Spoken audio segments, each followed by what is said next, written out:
Hi, welcome everyone. Parents, I want to welcome you to the CalArts community and to our student experience panel today. I'm Bailey Kuhl. I'm the interim executive director for the student experience team for this coming academic year. Clearly, I want to say that clearly the classroom, the studio, the stage experience is a huge part of a student's journey at CalArts, but what happens outside of the classroom is critical to your students' learning and development as well. Many of the services students need to attend their physical, emotional, and creative well-being and development are provided by student experience. We're excited about offering opportunities for a variety of activities and meaningful experiences virtually for this coming semester. We hope these events and activities will help students have a rich sense of connectedness at CalArts while they're here and will lead them to feel invited to contribute to and make a difference at CalArts and beyond. Through well-designed programs and cohesive programming, student experience staff members work closely with students in a variety of dimensions to help them realize an enriching educational experience inside the classroom and out. So apart from my interim role as executive director of student experience, I'm also the director of the Patty Disney Center for Life and Work, a department dedicated to providing a variety of resources for students and alumni to help them chart their path to success as creative leaders in the world. The Center for Life and Work is, in many ways, our art school way of saying career and professional development, career services, etc., highlighting that we at CalArts take a whole student approach to helping them develop as creative leaders, and not just college grads who are about to enter the creative economy. The Center for Life and Work offers one-on-one advising appointments to help students create their professional package materials like resumes and cover letters, their online portfolios, as well as advising appointments and workshops on job and internship searching, interviewing skills, and building your professional network. All BFA 1 students will be receiving an email link and will be invited to have an individual meeting with our Life and Work advisor in this coming semester, where they will explore their career goals and how to work toward attaining them in their time here. Many of the Center for Life and Work programs this year will speak to the remote nature of academics and life during COVID, and when we go back as well, to help students be set up for success during this really rocky time. We offer a 4-credit internship program and coursework in entrepreneurship, financial literacy, personal finance, and life skills, and regular employer engagement events where we invite employers to come talk to students, either to recruit them or tell them more about their field or industry. We're fully prepared to work with students online through the coming semesters to provide the same level of service and programming for this current year. Without further ado, I'm excited to introduce my colleague, Maria Victoria Perez.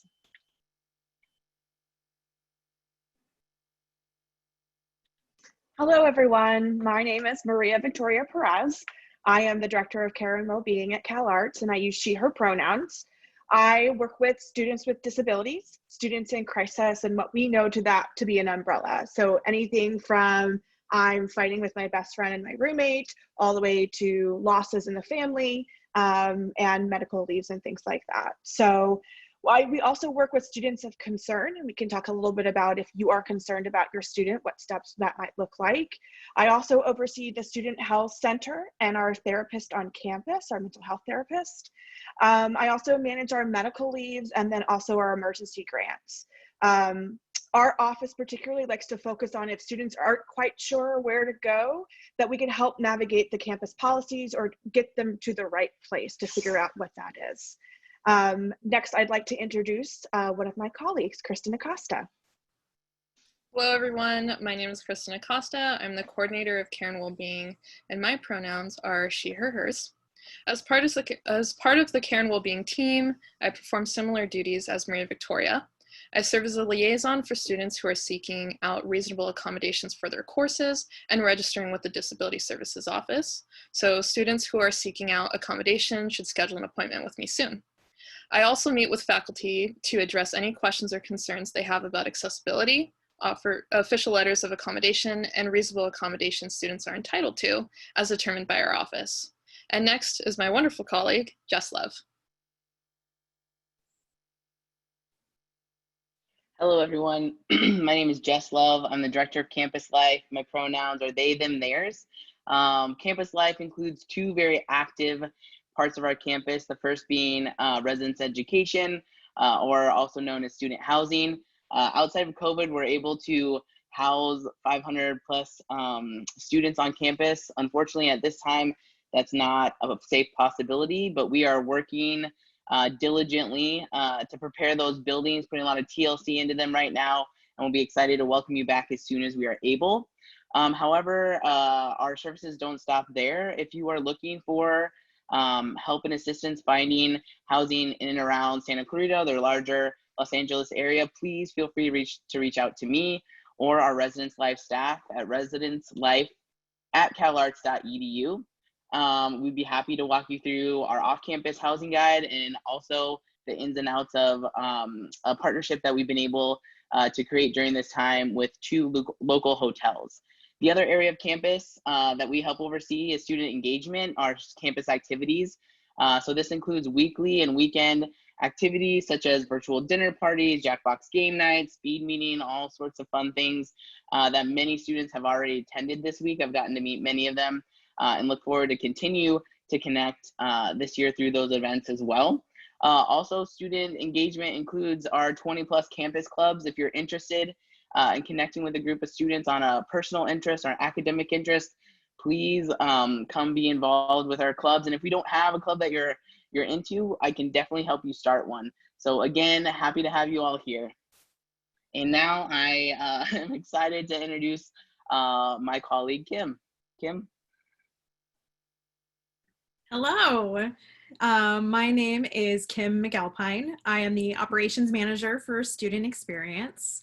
And that means I mostly handle the budgets for all of the areas of student experience, in addition to systems, full operational systems that we use, including the online software that we are currently using for our virtual online orientation modules.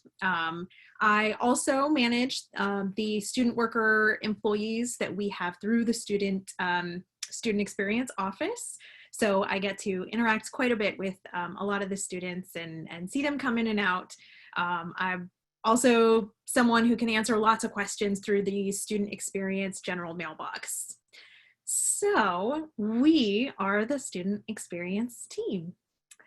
And now we wanted to be a part of this event today to make sure that we can start answering your guys' questions. We have a Q&A function down in the bottom right-hand corner of your screen. You will see a button that says Q&A. We want to invite you to please put questions into that box, and we will moderate those questions and try to get you answers to all these kinds of any sort of questions you may have that have come up in this first week of orientation or just in general that you have about this school year in the student experience area. So I really invite you to start putting your questions in so we can get to answering them. And I will start with a question and a follow-up question for Bailey to answer. So Bailey, if my student got work-study funding this year, will they be able to use that in the fall? Yes, so actually that's a big piece. I should talk more about student employment in general. So the Center for Life and Work partners with our Human Resources Department to make sure that students have a robust on-campus opportunities for working. Right now, if you have federal work study, your only option for the moment is to be working remotely, but we do have remote options for student workers in the fall. So as Kim mentioned, Kim manages our student workers in the student experience office. There are many other administrative offices that have student roles that they would like to have students either help with events, help with academics or things like that remotely. You can use federal, so let me go back up. So you can use federal work study for those opportunities as long as it is remote. Students who don't have federal work study, there are some options where you can work on campus once in a while if it is for an academic purpose. So if you are hired as a teaching assistant, which it's really unlikely in your first year, but it does happen. If you're a teaching assistant, that's considered an essential service since academics are our core service that we have at CalArts. You may be allowed to work on campus if that is something you're comfortable with and you set up with your hiring manager.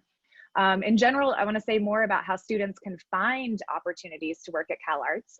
Our career services management software is called Compass. The URL, we really hammer it into them in the online orientation module they go through. It's compass.calarts.edu. That's where you can see internal and external opportunities for students. So there's a lot of internships listed there that are external. There's a lot of creative jobs for people entering the creative economy and the creative job market. But that's also where we put all of our on-campus opportunities. If you do have federal work study, it's going to be really clearly labeled federal work study opportunity, and only federal work study students can apply for that opportunity on Compass. You can search on the job board specifically for work study jobs, actually. And if you don't have work study, you don't qualify for one of those work study jobs, but there are many other student assistantships and part-time jobs virtually for on campus. So at the moment, you know, unless it's an academic job, you won't be on campus helping with that, but you'll be able to apply for those as well. And in general, if you do have more questions about general like student employment and what opportunities might look like, you can email CLW. We'll put that on the closing slide at the end of this session, but it's clw@calarts.edu. And my assistant director, Zarina Martinez, manages that whole process and coordinates with on-campus supervisors and students looking for jobs as well. So we really, in this kind of remote time, want to make sure that we're giving this individualized attention to students who are looking for virtually on-campus employment opportunities. Those will be really sort of kind of rolling in over the next couple of weeks, and we advertise those in a couple of ways to students. We send out a weekly newsletter to all students called Career Corner, where we highlight on-campus or CalArts-based opportunities for students. And starting the first week of school, we'll have kind of on a rolling basis, different events that really promote and advertise those on-campus departments to students. So for example, if you're interested in being a teaching artist and virtually teaching youth through our community arts partnership, sometime at the end of next week, we'll be having a virtual information session with all of the hiring managers for CAP, for the Community Arts Partnership, talking to students about how they can get involved in something like that. So there will be events coming up that we market to students, as well as the newsletter that goes out.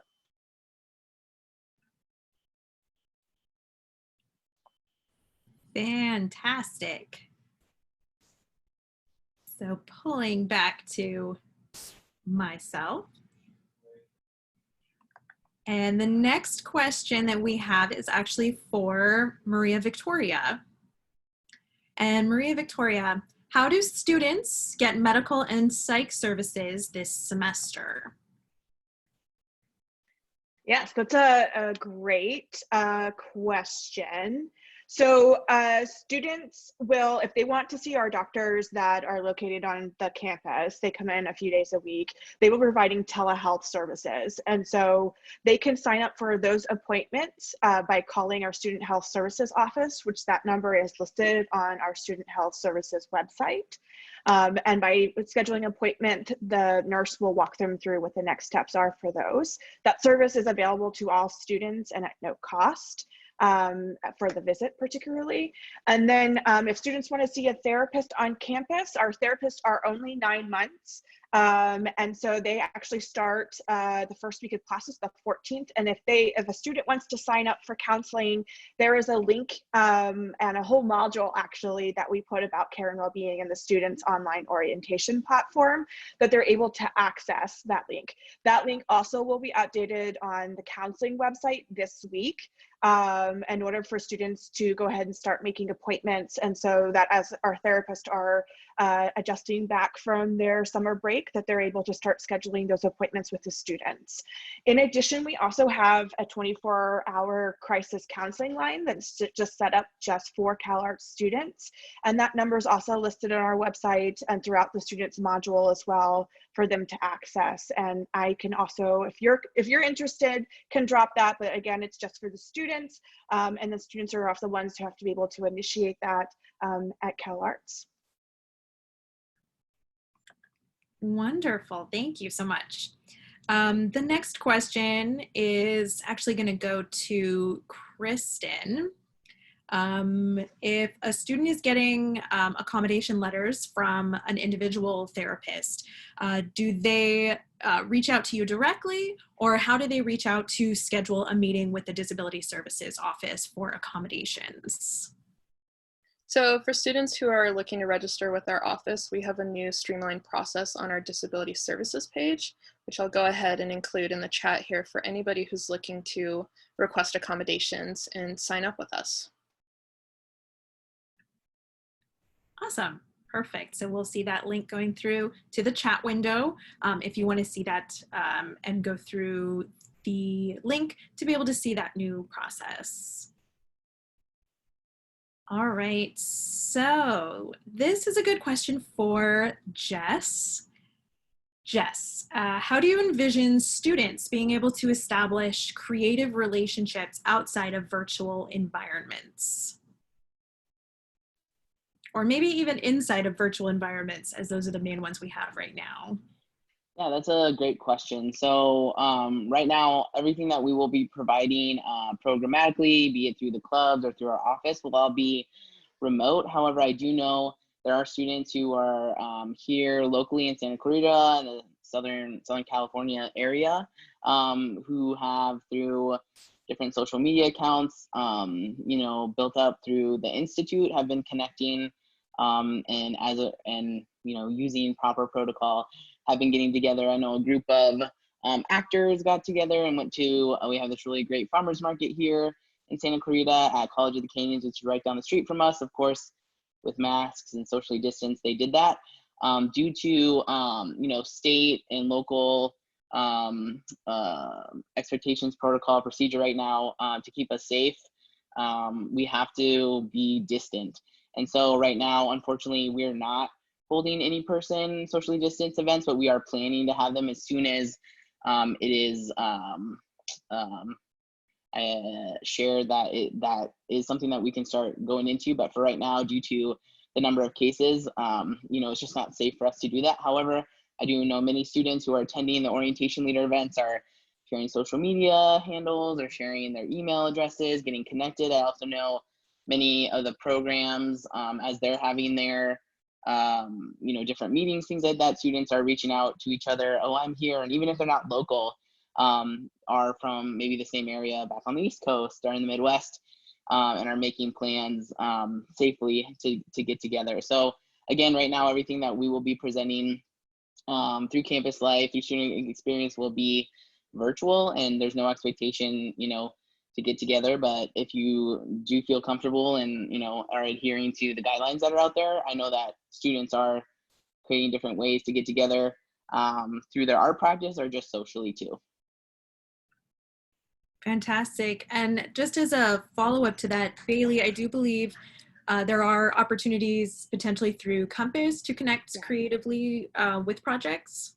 Yeah, absolutely. I should mention that too. So in the URL I shared, compass.calarts.edu, that is sort of, I mentioned it as our employer basis for on-campus and off-campus opportunities, but students actually can, they have all been imported for a single sign-on option with their student ID, but they also can use that to sort of act as employer, if they will. And if they are leading a creative project, say they're an animator and they want a musician to make their score for them, they can post an opportunity to on the job board, just as a creative collaborative opportunity where they can actually be connected to other students who are looking for similar types of engagement opportunities there. And we also can always include a call for creative collaboration in those weekly newsletters to all students that we mentioned too. So they can send that into the Center for Life and Work, and we'd be happy to kind of help them craft that language and best get that information out to others to creatively collaborate in that way.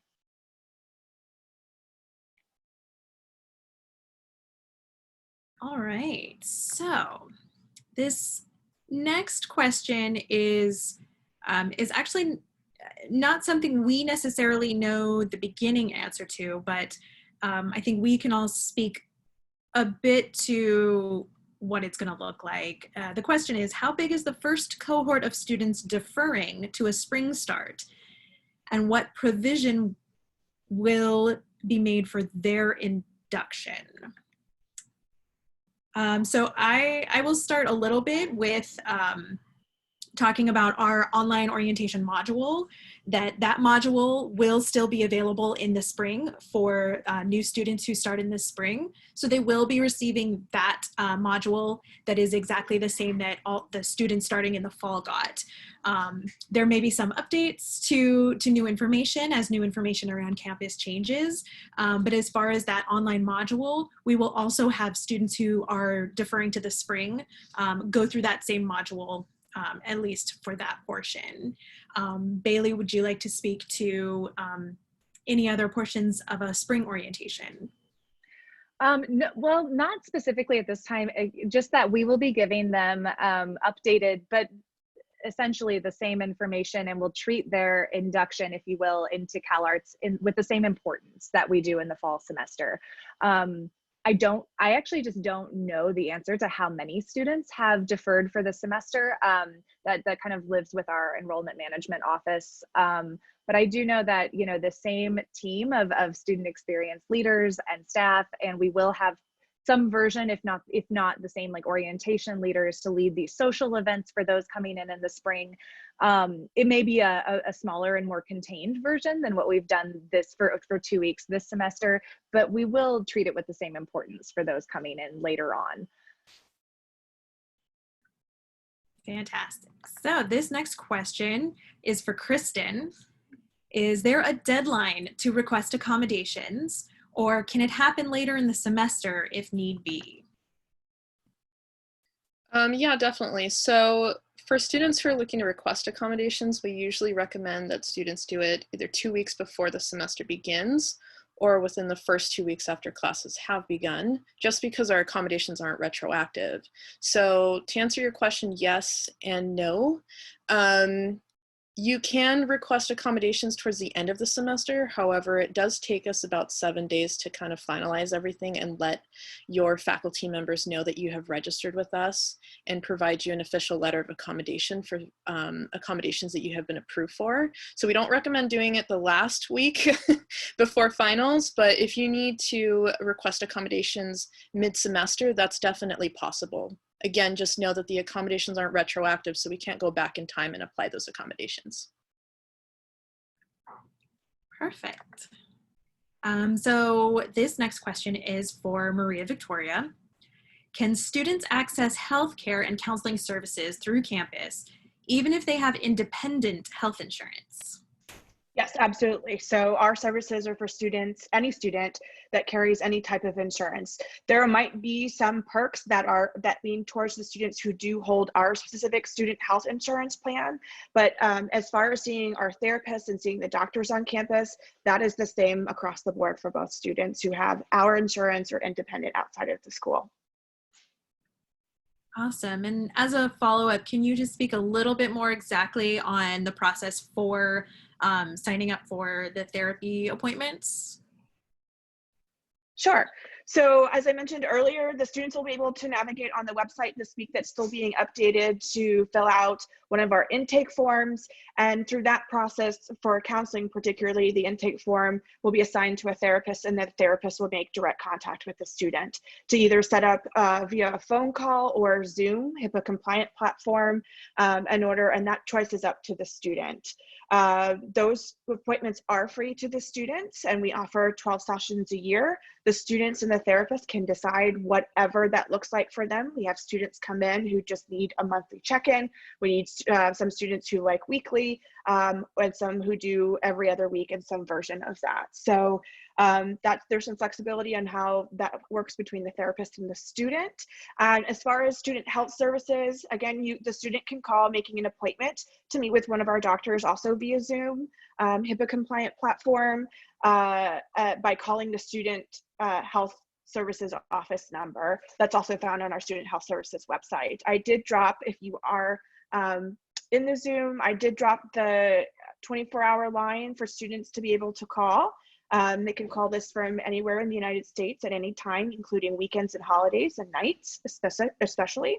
And then also I did put the form in which the students can access and request that appointment there. Fantastic, thank you.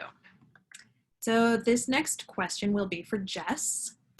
Will CalArts help connect students that are in school remotely and living near each other so they might get together socially, together in a socially distant way?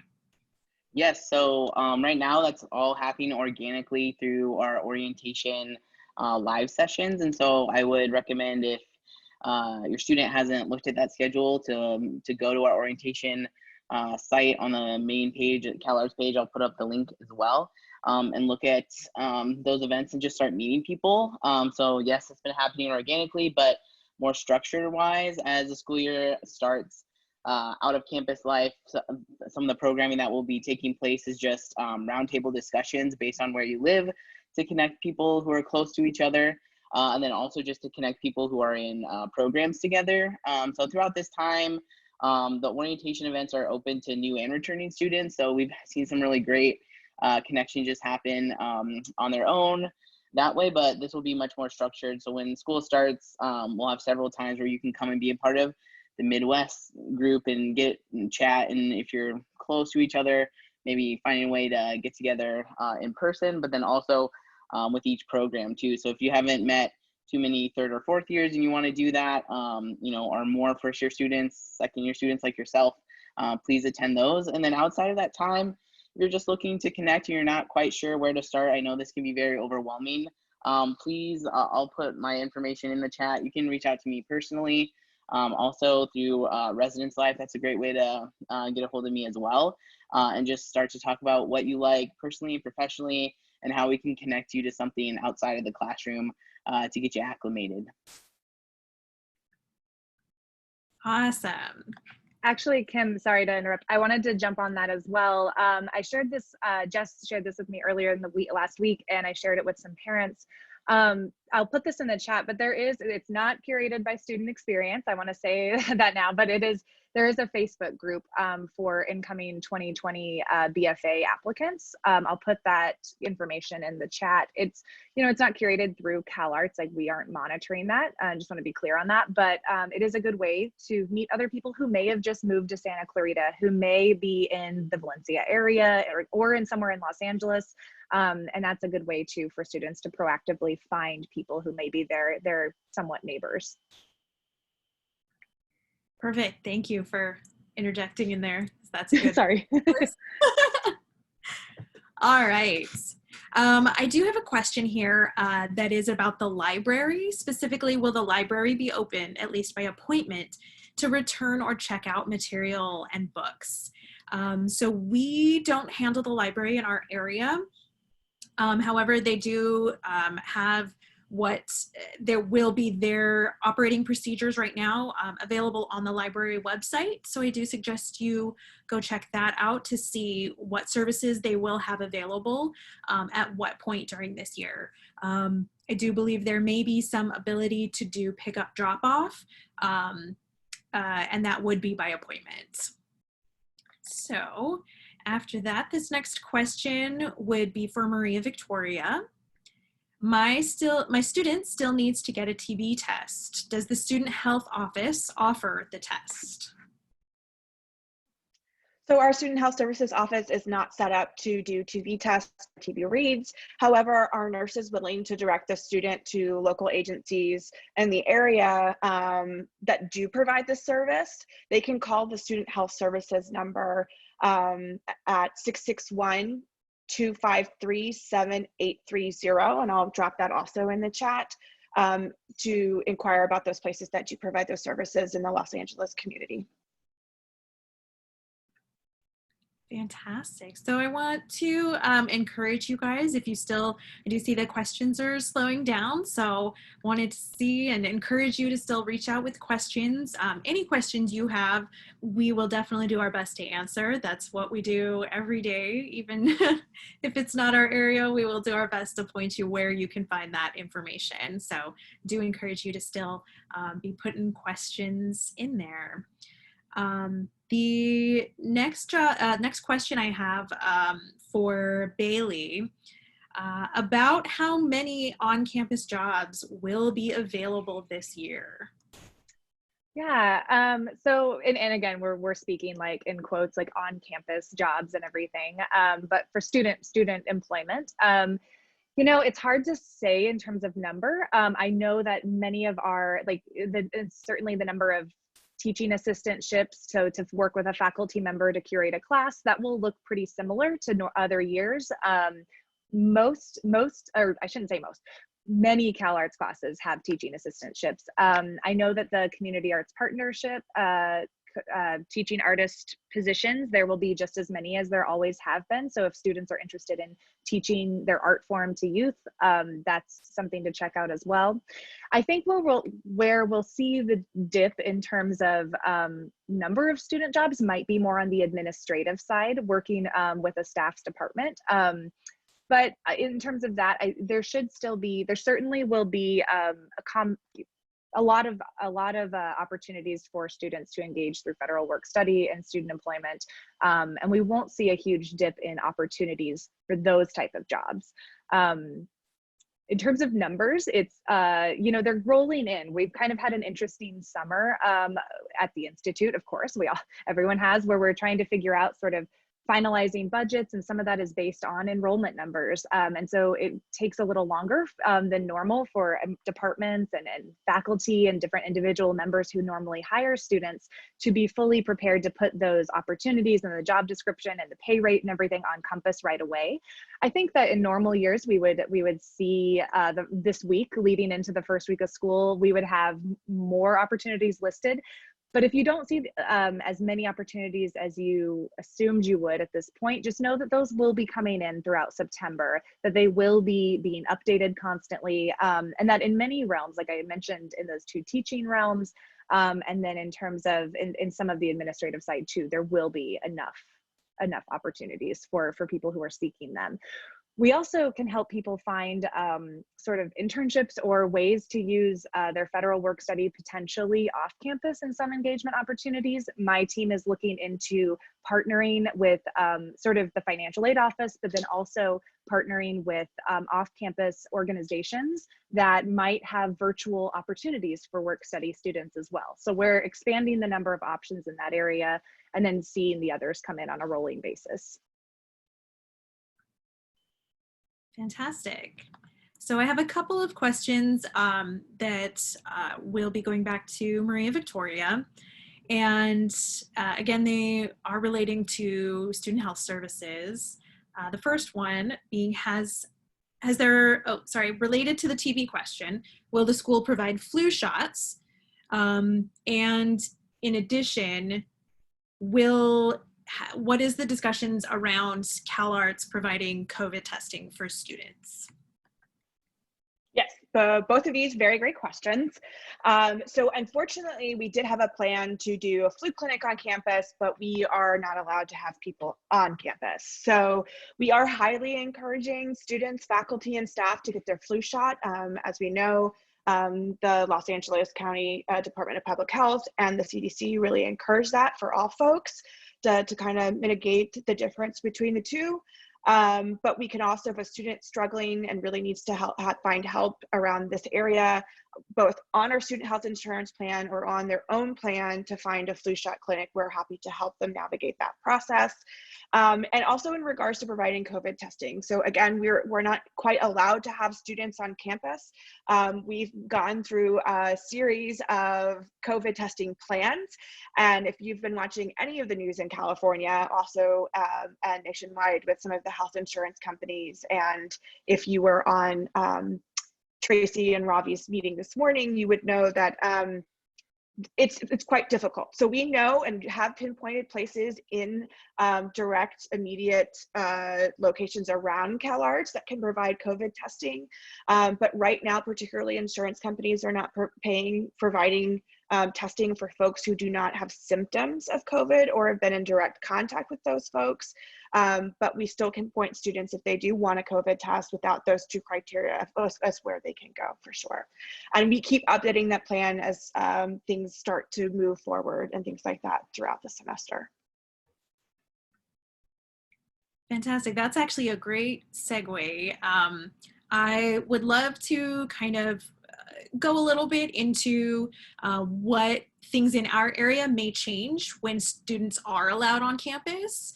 I know there may be some changes once students can come in a more active way to be on campus. I know they're not right now, but if we can kind of go and talk about various ways in each of your areas that things will change once students are allowed on campus.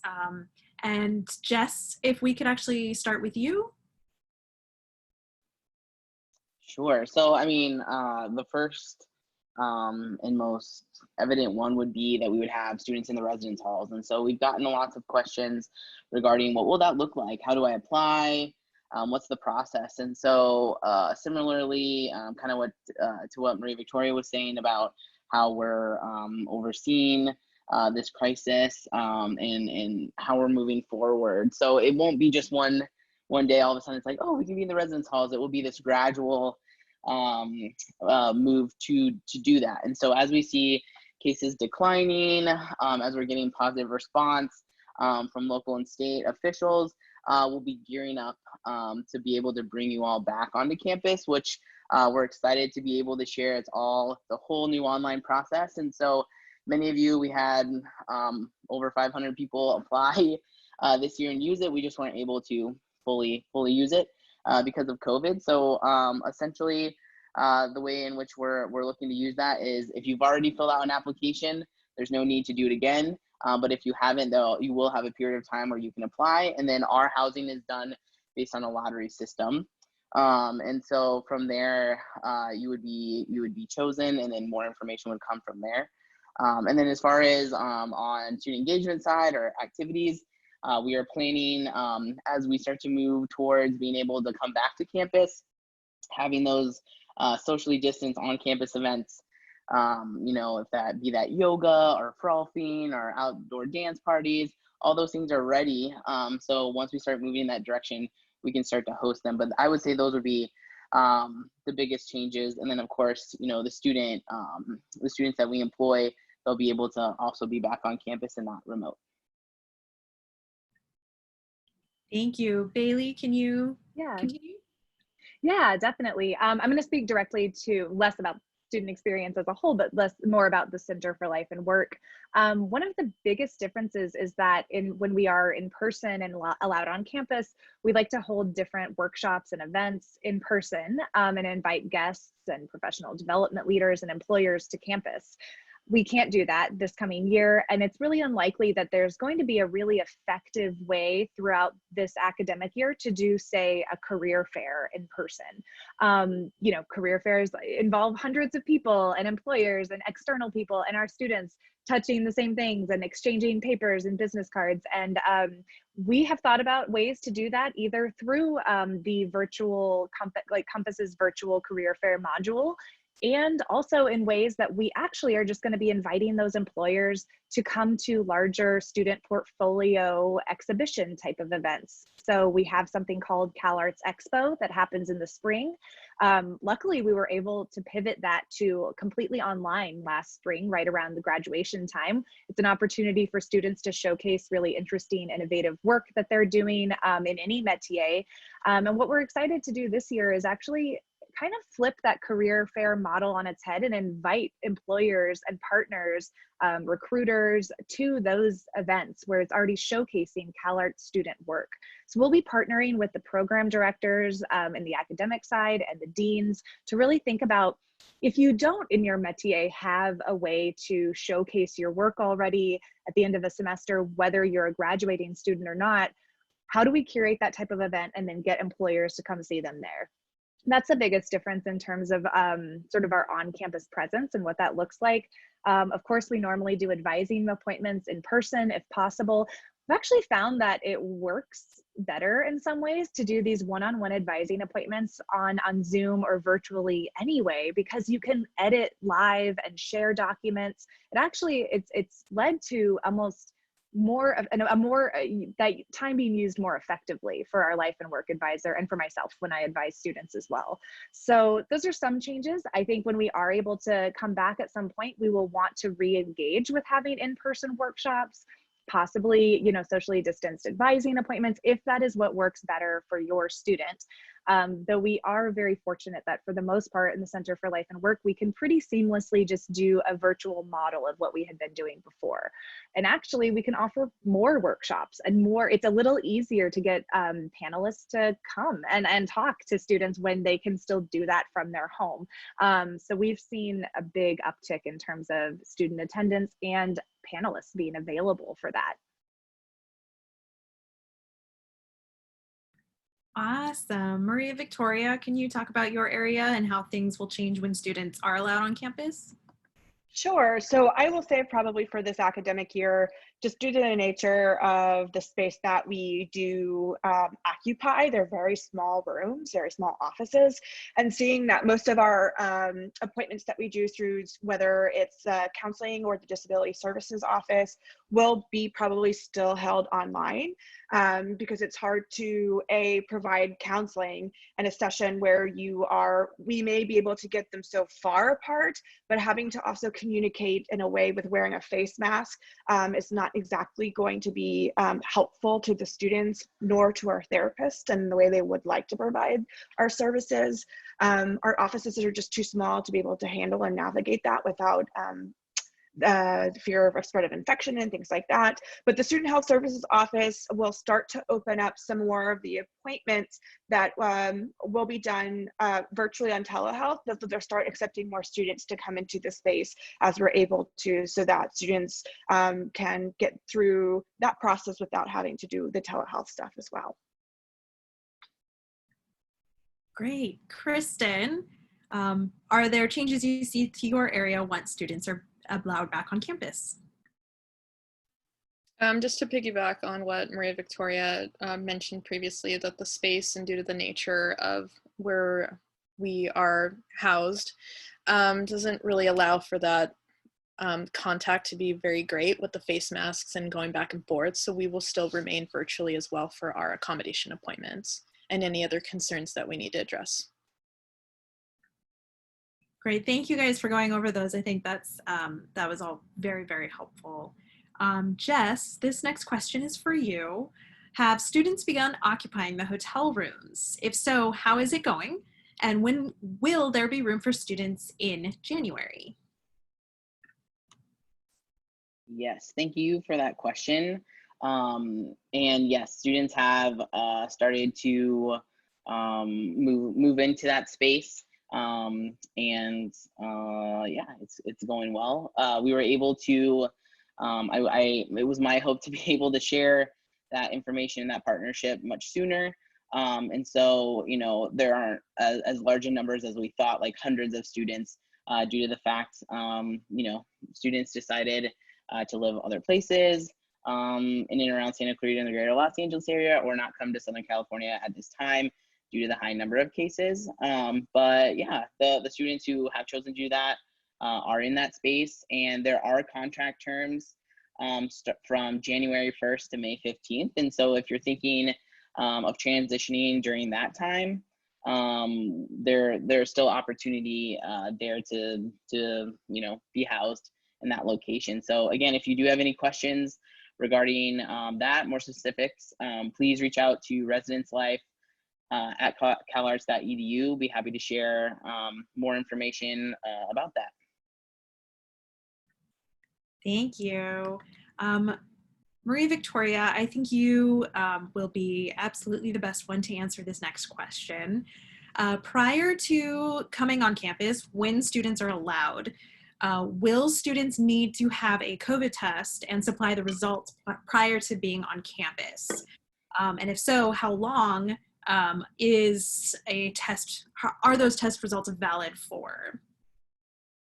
Yeah, so that's a really great question. And so as we're still navigating to seeing like how and when we're able to provide COVID tests, and also due to the nature of a huge burden on the county and the areas around us who are also doing lots of testing, we'll be able to provide the community with a very comprehensive testing plan.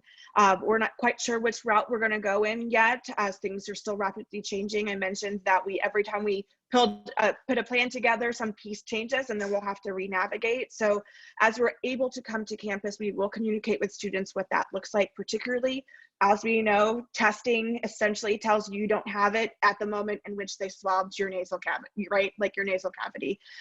So we'll be very specific about what that looks like if students have to do it prior to campus. What I will say is most likely, if a student is traveling, a test prior to traveling most likely will not transfer over, as that there is plenty of ways to be infected, you know, from Oregon to California and wherever. So the test would have to be taken in the state and definitely mostly in the Los Angeles area.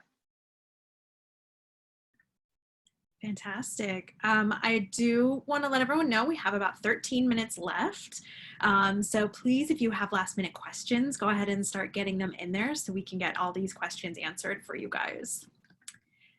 So the next question will be for Jess. Will the dorms be available in fall 2021? Yes, that's a great question. And I can say with all certainty, I don't know. I wish I knew. I wish I had the ability to know that. I do know that we will continue to follow,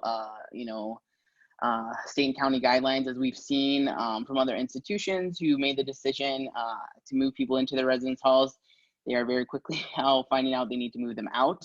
And so we do not take that lightly, your safety and bringing you back onto campus. We understand the importance of a residential experience in college, but we also want to focus on providing opportunities that will keep us healthy and get us through this crisis at a quicker pace than not. And so again, this won't be something that will just happen overnight. It will gradually move in the direction of being able to bring people back on to the campus. So I'm hopeful that we're able to continue to be distant and cover up our faces and do everything that we need to do, and that those numbers will start coming down. And I am so ready to send that out, sharing that the residence halls are back open. But to answer your question, I'm not sure, but I'm hopeful that that is a possibility that we'll be able to provide sooner rather than later.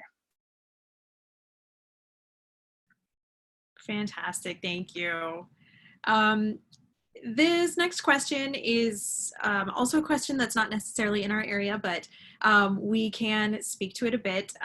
Bailey, I will ask you to respond to this. Is enrollment down this semester? And if yes, how much? Yeah, I can attempt to answer that. Again, it's kind of more in that enrollment management side at CalArts.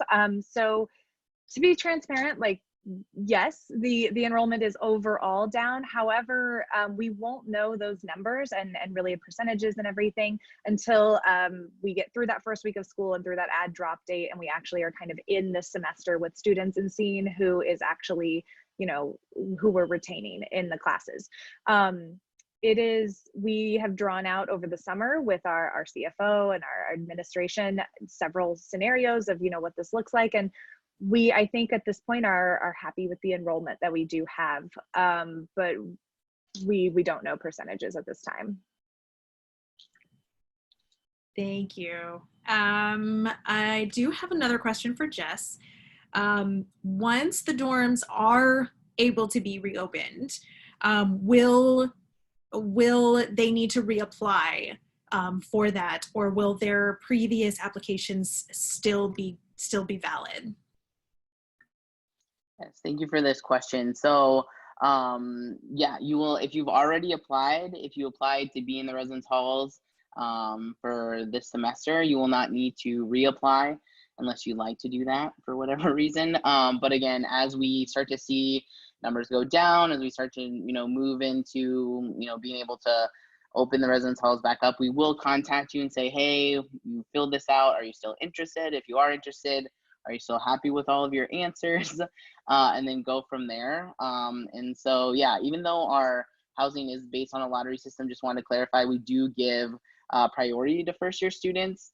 The two halls that we have, Chenard and Amundsen. Chenard, for the most part, pretty much houses all first year students, with a few second, sometimes third year students. And then we have Amundsen, which is for all upperclassmen, mostly fourth year, third year students. And so yes, you won't have to redo that unless you want to. And then if you didn't apply and would like to apply, you'll have the opportunity to do so.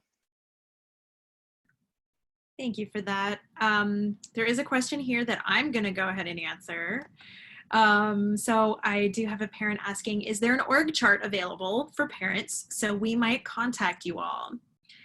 So while we don't have an exact org chart available that we're going to email you out or anything, at the end of this presentation, we do have a slide with all of the contact information for each of our areas.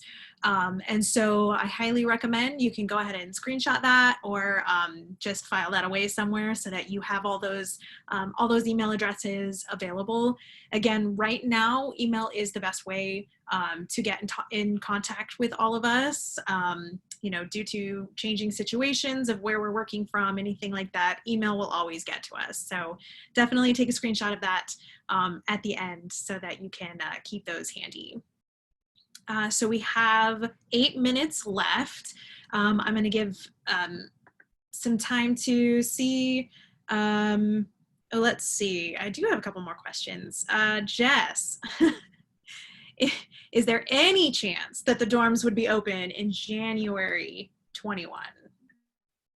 Absolutely. Is there a chance that could happen? For sure, that could be a possibility. However, having studied and really looked into the way that the pandemic has progressed, you know, in other places, it's not likely. And I don't share that to rain on your parade or anything like that, but it's very unlikely that that would be able to happen. But I'm hopeful that, again, if we're all able to live into the guidelines that are set and those expectations, and we can start seeing a decrease, I would love for that to happen. But however, just trying to be realistic and looking again at other places that are further along, that would be, it would be unlikely. But, you know, if it is, we definitely will, you know, take hold of that opportunity and send out information on how that would look for us. However, just wanted to share, you can always reach out to residencelife@calarts.edu. We have an off-campus housing guide we can help walk you through. We also have made an arrangement with 2 local hotels, and they are taking contracts from January 1st to May 15th. If you're interested at all, being in the Southern California area, Santa Clarita area.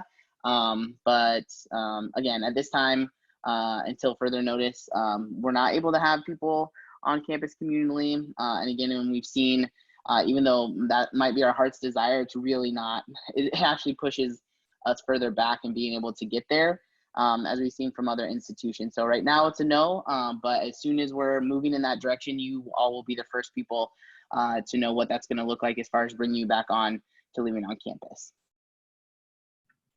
Thank you for that. Bailey, I think you'll be able to answer this question a bit. Are there going to be any CAP programs in the fall semester? Yeah, thanks, Kim. So I'm so excited to talk about CAP. My colleagues know this. I worked with CAP for 5 years, and that's how I came to CalArts. For those who don't know, CAP, I mentioned it earlier when I was talking about student jobs. It stands for the Community Arts Partnership. It's a department sort of wedged into CalArts that works with the college students and alumni from CalArts to teach their art form to kids anywhere from ages 4 to 18 throughout Los Angeles County. There are a lot of, normally, and when we are in person, there are a lot of community center programs, programs at schools. They will not be going in person with them this year, but they will be hiring teaching artists in pretty much the same volume as they normally would, but to teach online. So there will be CAP programming. You'll be able to find some of those opportunities kind of coming in on a rolling basis on Compass, on the job board. And we will be having at the end of next week, a live info session with the CAP staff and to talk about how they're going to be hiring for the fall and spring semesters for this year. It's something that I encourage everyone to check that out. It's a really amazing leadership opportunity and a really amazing professional development opportunity for students to work in a collaborative team to teach whatever they are studying at CalArts to youth in different in different virtual settings.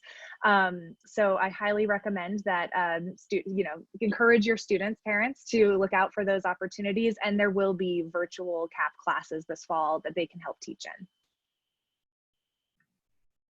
Fantastic, thank you for that. So I think we're coming down to the point where we have no open questions.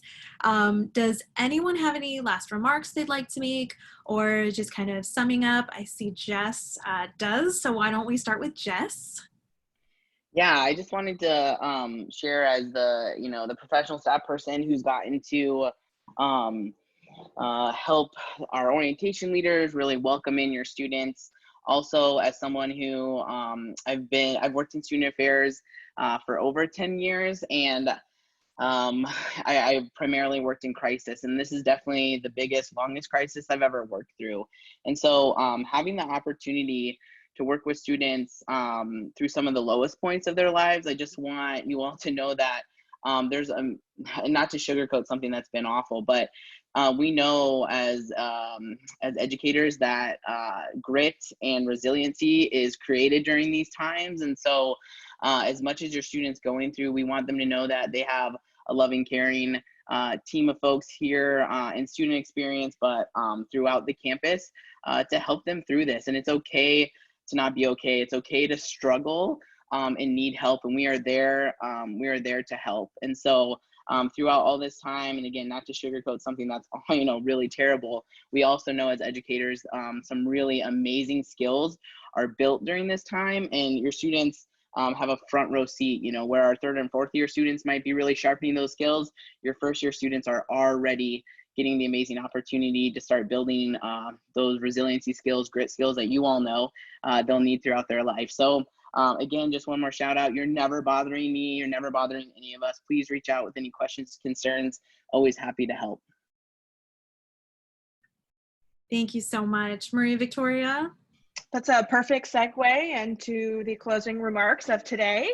So we want to thank you all and appreciate all of the time you took today to get to know us a little bit about what our areas are, and that we can continue to build partnerships and continue to support you, and so help you support your student while they're here at CalArts. And speaking of supporting students, we hope that you can join us on Tuesday, September 8th at 5 p.m. Pacific time for our book club panel, this is the book that we read, The Stressed Years of Their Lives, helping your kids survive and thrive during their college years. You do not have had to read the book to attend. We're building a little bit off discussion of the book, but really about what we pulled out of here to say, how do we create this partnership? How do we continue to create resiliency in our students and making sure that they're adapting and moving forward and seeking out help? And then how, as you as parents, can help navigate that or even step back at times when appropriate. So I hope you will contact us with any questions. We hope to see you there. All of our emails for the areas that we spoke about today will be on the next slide. So thank you and have a great rest of your Sunday wherever you may be.